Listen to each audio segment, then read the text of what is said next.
आज Doubtnut app download करें। Doubtnut पर अपने सभी गणित, रसायन विज्ञान, भौतिक विज्ञान और जीव विज्ञान के डाउट्स का करो सफाया। बस प्रश्न की फोटो खींचो, एक ही प्रश्न को क्रॉप करो और तुरंत वीडियो सोल्यूशन पाओ। अभी डाउनलोड करें।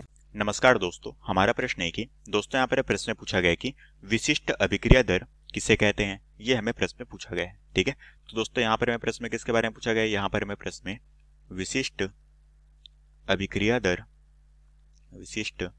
अभिक्रिया दर के बारे में प्रश्न में पूछा गया है।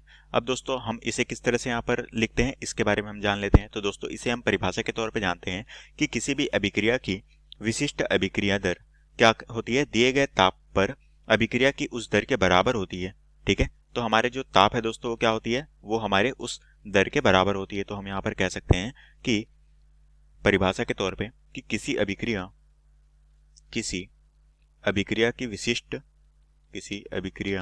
की विशिष्ट अभिक्रिया दर, ठीक है, विशिष्ट अभिक्रिया दर जो है वो दिए गए ताप पर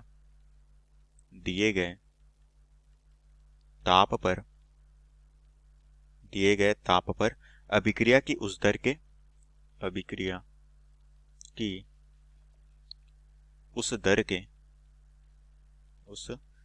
के बराबर होती है। ठीक है, बराबर होती है।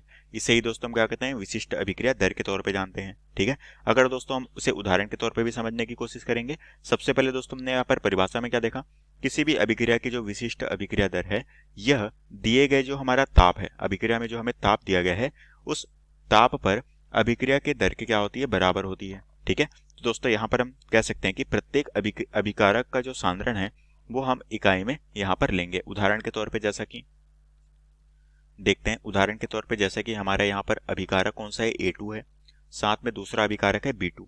ठीक है, ये दोनों अभिक्रिया करके क्या बना रहे हैं, 2 मॉलिक्यूल ऑफ AB, ये हमारे उत्पाद का निर्माण कर रहे हैं। ठीक है, तो ये हमारे पास अभिक्रिया है। अब दोस्तों हम यहाँ पर देख पा रहे हैं कि इस अभिक्रिया में हमारा, अगर मैं अभिक्रिया दर निकालूं, ठीक है, यहाँ पर अगर मैं अभिक्रिया का दर निकालूं तो दोस्तों अभिक्रिया का दर क्या होगा, ये दोस्तों हमारा समानुपाती होगा किसके, अभिकारक के सांद्रण के। अभिकारक हमारा A2 है, साथ में है B2, तो इन दोनों के सांद्रण के अनुक्रमानुपाती होगा।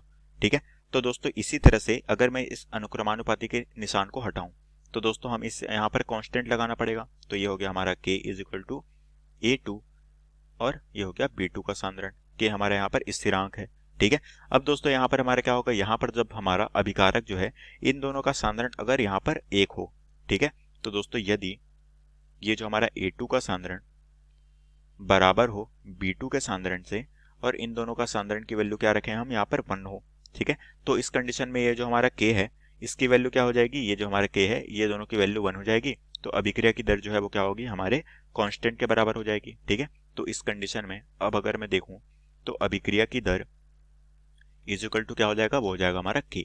ठीक है, हमारा जो कांस्टेंट है, नियतांक है, इसके बराबर होगा। ठीक है, अब दोस्तों हम कह सकते हैं कि यहाँ पर हमारा जहां पर K विशिष्ट अभिक्रिया की दर स्थिरांक है।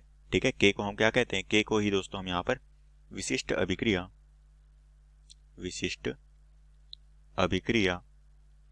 की दर स्थिरांक के तौर पे जानते हैं। ठीक है, और यही दोस्तों में परिभाषा के फलस्वरूप हमने यहाँ पर लिखा है कि इसके दर के बराबर होती है। और यही पर दोस्तों हमारी विशिष्ट अभिक्रिया की जो दर स्थिरांक है ये हमारी अभिक्रिया के दर के बराबर है। और ये हमें प्रश्न में पूछा गया था, जो कि हमारे प्रश्न का उत्तर है। कक्षा 6 से 12वीं से लेकर नीट, IIT, JEE वो एडवांस के लेवल तक 1 करोड़ से ज्यादा छात्रों का भरोसा। आज ही डाउनलोड करें डाउटनेट ऐप या व्हाट्सएप करें अपने सारे डाउट्स 8400 400 400 पर।